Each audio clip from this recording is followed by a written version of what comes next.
Il comitato sarà appunto un comitato promotore che vede la regione al suo fianco per valorizzare quello che è un patrimonio che non è solo architettonico e culturale ma è anche ambientale. Quindi ci saranno le varie deleghe da parte degli assessori competenti per la cultura, l'architettura e anche l'ambiente. Un territorio che deve essere valorizzato, abbiamo visto che appunto l'entrata delle Dolomiti nell'ambito del patrimonio dell'UNESCO diventa elemento sostanziale di quel che è la tutela del territorio e la sua valorizzazione. Quindi creare questo comitato, far riconoscere che il Veneto ha un patrimonio sicuramente enorme sotto l'aspetto della capacità anche di attrattiva di chi arriva dal resto del mondo per vederlo diventa fondamentale, quindi un apporto che la Regione vuol dare per concretizzare un organo che diventa sicuramente elemento soprattutto di certificazione della qualità del nostro Veneto. Ed è un lancio per un lungo lavoro questo.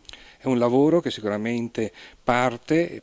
ma che avrà bisogno appunto di massima collaborazione di tutte le parti della società che vogliono appunto contribuire a questo, quindi dal mondo dell'imprenditoria, dal mondo della cultura, dal mondo appunto del territorio, e sarà questo il lavoro per unire tutte le forze per garantire il risultato massimo per il nostro Veneto.